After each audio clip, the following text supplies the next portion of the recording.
And that's what a subway's horn sounds like.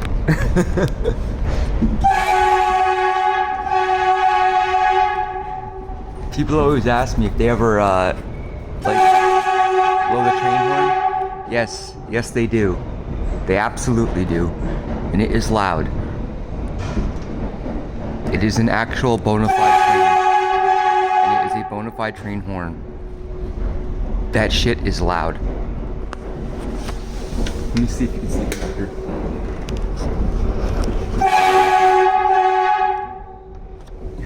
Yep, they're in there. That's awesome. You never get to hear that very often.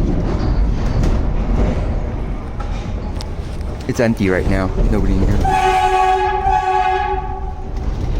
They're going through an area that I think is like they're working. I know they're working in this area, and there's also a lot of graffiti artists. So they don't want to hit anybody. God damn it. That's so fucking loud. Like I'm literally right by where it's right above me where it's coming from. And it bounces off the fucking tunnel and it just amplifies it. It's so fucking loud. Oh my god.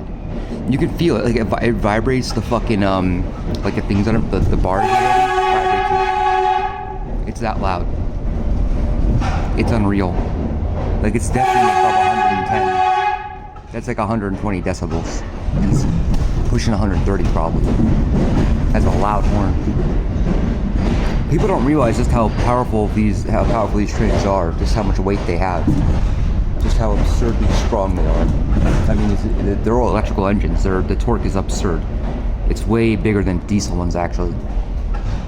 Well, electro diesels have a lot of torque because they're also electrical power, but that's a whole other can of worms. Anyway. We're at Eastern Parkway, Brooklyn Museum. Alright, bye.